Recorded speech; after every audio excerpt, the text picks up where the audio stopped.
is a real issue here, like Apple the other day. They just got to finally start shoveling cash back to shareholders? There's always a painful transition in the marketplace when you go from a growth company to a mature company. This adolescence is painful for everybody when the market realizes that if Microsoft had continued to grow at the rates it was in the late 90s, it would effectively have its revenues would be the GDP of North Europe, America. It would just, So, but we still don't like to believe that these things are slowing down. In terms of how the efficient frontier and whether to return money in the form of a dividend, that's above my pay grade. I don't know the best way to optimize. But the fact is, they did this last week. I thought it was a hugely, I mean, it's like Zvi Bodhi or whatever up at Boston University. It's a hallmark announcement to throw back $100 billion. That's very non-tech, isn't it? Well, yeah, and it came over with a big thud, right? When they announced they were going to go out and borrow money and return more value to shareholders. But there's been a lot of comparisons between Microsoft and Apple, and I don't think the comparisons are apt.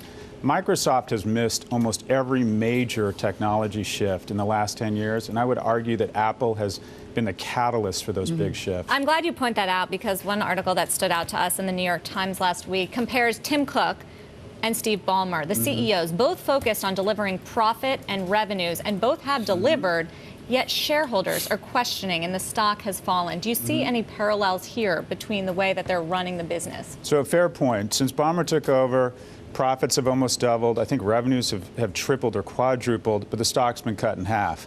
But the rise of search, rise of mobile, rise of social, Microsoft's missed them all. And the CEO has to take accountability for that. Whereas the most exciting things the last 5 years, mobile, the iPhone, the iPad. But there's Apple's this issue there. of vision when it comes to pricing an internet stock. How much is that factoring in, you think, in shareholders' view of Tim Cook and Steve Ballmer?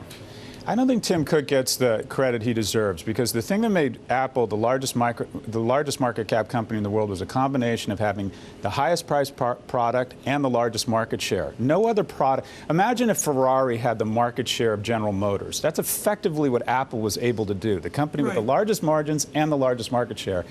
The thing that Cook was able to do was the supply chain and the profitability was the best in the world. He doesn't really get enough credit for that. Again, I'm going to go back to use of cash. Ballmer's messed this up massively. 4 years ago, they had 40% cash on their balance sheet. It's now up to 52%. What are they, a bank? Well, but they have spent cash. They've actually lost $12 billion in online. So they're not afraid to shovel money at it. The problem is they're not getting it back. I'll go with that. I love your idea if it's a shift to a mature company attitude.